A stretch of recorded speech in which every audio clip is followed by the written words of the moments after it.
Hindi bababa sa 6 na katao ang naiulat na nasawi sa malawakang pagguho ng basura sa Balahiw Landfill, habang dosena naman ang iba pang nawawala.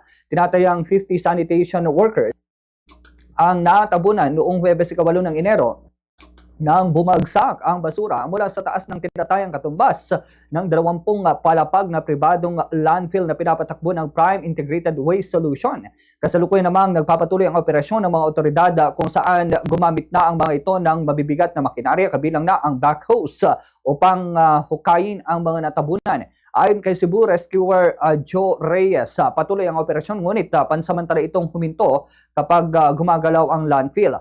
Kinumpirma naman ng Cebu City Councilor Dave Tumulak na chairman ng City Disaster Council na nadagdagan sa 6 ang kumpirmadong patay matapos ma-recover ang 2 katawan nitong Sabado, habang 32 naman ang kasalukuyang nawawala, kabilang ang administrative offices at staff housing sa natabunan ng basura na pinaniniwala ang maraming biktima ang naroon.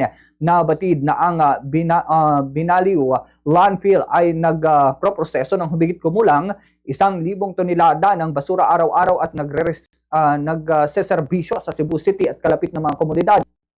Bukas naman ang Bombo Radio Philippines sa panig ng kumpanyang, ngunit hanggang ngayon ay wala pa itong pahayag tungkol naman sa nasabing usapin.